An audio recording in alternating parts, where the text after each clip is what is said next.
So after getting back to my boat and finding all the damage, talking to the police, and getting all the reports filed, I had to leave from San Diego that weekend because I had to make it down to Ensenada before that Monday morning. I was scheduled to get pulled out Monday, and they were going to take care of my termites, put in the depth sounder, and then do the bottom paint. All this was costing me the exact same amount as just getting pulled out and being in the yard for a few days here in San Diego. That means I had to make it, because if I missed my slot, the next one wasn't open until February of next year. So I took off bright and early the next morning. I must say I was rather excited. I was heading back to Mexico, down to Ensenada. It's about 7 o'clock in the morning, and I'm leaving San Francisco for Ensenada, Mexico. Take it down there, get some repairs made, and make a few decisions as to what's going to be going on in the coming few months. That was, of course, until the engine belt broke. After the belt broke, the engine rapidly overheated and left me stranded. I tried to sail out, however, there was no wind, and I ended up having to call for a tow. Sometimes I swear if it wasn't for bad luck, I would have no luck at all. While I waited for the tow, I called my girlfriend. She actually called around town, found a belt, and went and picked it up. So by the time I got back to the anchorage, I had a belt waiting for me. However, it was too late in the day for me to head out to Mexico, and I had to wait until the next day. Once I got down to Mexico, I got the boat docked, got things arranged, and realized that I'd made it in time to Ensenada to see the start of the Baja 1000. Now, being an old auto racer myself, I loved being able to get down to the pits, talk to the drivers, and see all the cars, trucks, and different vehicles that there were, talk to some of the crews, see some of the equipment, and, of course, get to smell that racing fuel. Of course, the problem with all this is, since I'm an ex-racer, that just made the racing blood boil in me. So what was the solution to this? Well, Amy had the solution. She booked us a trip to Bay of LA so we could go swim with the whale sharks. This is something I'd never done, and I was quite excited at the opportunity.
It's definitely a trip that I'm going to have to do again.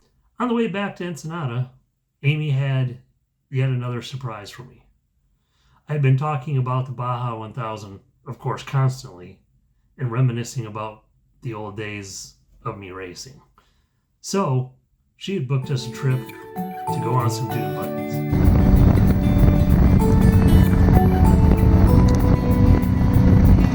If I had 1,000 tongues, I would sing with everyone. Voices like a mountain song, sing you are my only one. Oh my, oh my, oh my day. What's the worst that's gonna happen? Love is one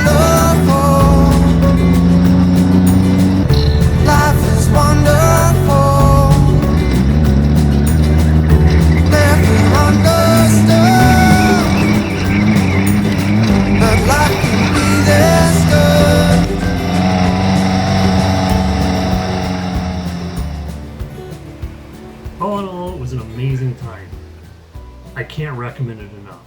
It was incredible. I had an absolute blast. I'm going to link all their information in the description below so that if you ever get a chance, you can head on down and take a trip yourself. You will not regret it whatsoever. After our trip, Amy dropped me back off in Ensenada. I spent a few weeks getting things caught up with the boat.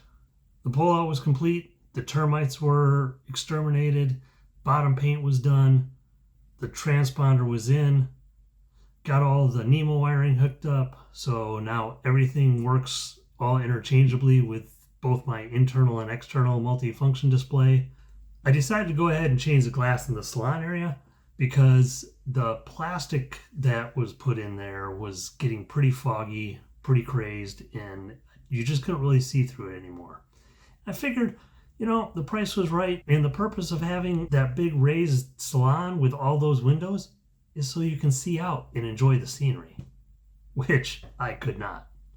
While the repairs were going on, I was bouncing back and forth between San Diego and Mexico. Amy accompanied me back and forth, and because she loves traveling so much, she planned some adventures in between. We went ahead and took a little trip out of Ensenada on four-wheelers up to one of the local hot springs.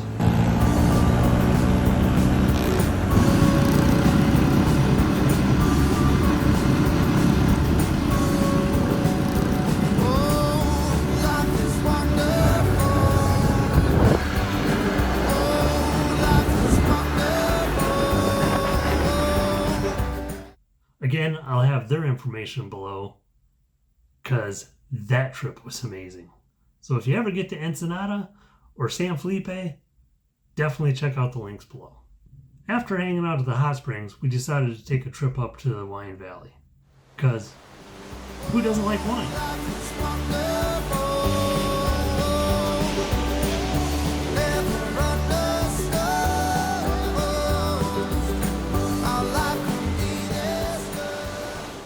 Alright, that all said and done, you're pretty much caught up with where I'm at.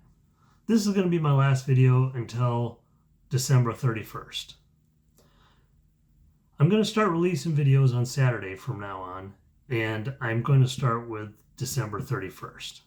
The channel is going to take a bit of a new direction, but you're going to have to tune in then to see where we go. So hit the like, the subscribe, that way you're going to get informed when the new videos come out, since I know it's going to be a little bit, and we'll see you on New Year's Eve.